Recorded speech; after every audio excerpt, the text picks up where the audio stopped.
My oldest brother, Charles, who was not considered the coolest kid among the black students, he played cello, which was not considered cool. He was very academically inclined. He was an artist. He decided to go to Yorktown, and that was the best move for him. He was taunted by a lot of black kids when he was at, the black schools because he just wasn't cool enough. My brother Tommy, on the other hand, was very different. He was an athlete. He was academically inclined, but he played a woodwind instrument, so he was considered cool. So he fit in at Wakefield, and he stayed there. I, of course, was bused. And I remember my mother, I don't even remember why I was bused. I don't think my mother discussed that with me. I just knew I was switching schools, and that was it. I went to Tuckahoe, loved it. I fit in. It was the first time in my life that I felt that there was commonality, because I listened to everything. I listened to rhythm and blues, I listened to rock music, I listened to jazz, and there were other kids who could relate to that. And that was a wonderful experience for me.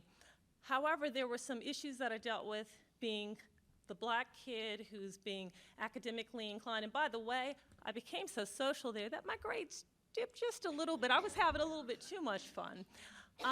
But I was taunted by a couple of other black kids, basically, who, I got the thing, you think you're a white girl.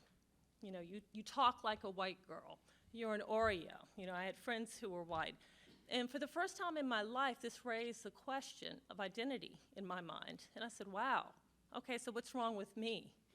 Why don't I fit in with other black kids? What's going on here? So it created this insecurity, I guess, to some degree. But off to Williamsburg. Went to Williamsburg. Williamsburg, I felt less of that. However, I became more involved in things like singing and, oh my gosh, what else? I track and field. And what else did I do when I was at Williamsburg? Oh, that's right, drama. See, you remember that. I was involved in drama. I had friends. It was a wonderful experience. And then I went to Yorktown, the same situation. I played powder puff football. I sang in madrigals. And just this wonderful community. I had a boyfriend. He went to Wakefield. But when it was time for me to decide on a college, that question, again, popped up in my mind. Okay, I do have black friends, but what's wrong with me?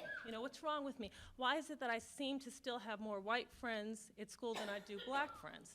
So I made the decision to go to an all-black college. And I went there, and upon getting there, wow, I realized something. There's nothing wrong with me. I clicked with everybody. There were kids there who loved rock. They loved Chicago. They loved Led Zeppelin. They loved, all the same kinds of music that I loved. And it was a wonderful experience. And I went to Hampton my first year, and then I transferred to Howard. Howard was a wonderful experience, and I think Kenny can probably tell you the same thing. Howard was wonderful because, again, the teachers were vested in us. They understood, as black students, you have to be better than the white kids. You have to be better, because you will come up upon someone, and that person will see you, and if you have one little slip up, that person might peg you. And so it was wonderful. I learned about history at Howard. I learned about, also I became a little militant, to be honest with you. I remember at that time I said, I will never marry outside of my race. I will marry a black man. I feel good about myself for the first time. I know who I am. I love my history. This is great. Got out of school, started working. And I was involved with all kinds of things, met all kinds of people from different backgrounds. Well, I ended up dating Hispanic men, black men, white men, Middle Eastern men. It didn't matter to me. And guess who I ended up marrying? Yes, a white man. And that was interesting because his parents, his mother had actually grown up around blacks, but again, you had that strict segregation. You didn't really communicate too much. His father had grown up in West Virginia and really had never been around blacks. So this was a very interesting thing, I think, for him. But God bless my mother-in-law. God bless my mother-in-law. The one thing she told my husband was this. She said, when we were dating, she said, very early in our relationship, I don't care if you marry a black woman, white woman, pink woman, purple, polka dots, I will always love my grandchildren. She does. Matter of fact, my daughter is here today, Kayla. I absolutely love her. And the one thing I'll say, I'm going to wrap it up because I know that my time is coming to an end as well. The one thing I did, I mean, I think that growing up in Arlington was wonderful because I had diversity. One of my best friends was Jewish, so I learned about Jewish holidays and the Holocaust, and these were things I don't think I would have experienced in other places.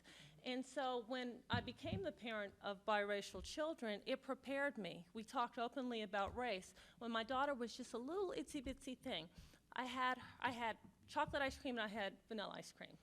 And so I knew she liked them both, had to know that she liked them both. I had her taste the chocolate. I said, "Do you like it?" She said, "Oh, Mommy, that's so good." I said, "That's me." Had her taste the vanilla. "Do you like it?" "Oh, yeah, Mommy, that's good." I said, "That's Daddy." So then I took it and I mixed it up and I had her taste it. I said, "Do you like it?" She said, "Yeah, I love it." I said, "That's you." I said, "You are the beautiful culmination of everything I am and everything your dad is." And so we were able to kind of get through that. I said, some people will try to tell you if you have one drop of black blood, you're black. That's not true, because to ignore any part of you is to ignore your beautiful, rich diversity. And so here I am. Thank you, Arlington. All right.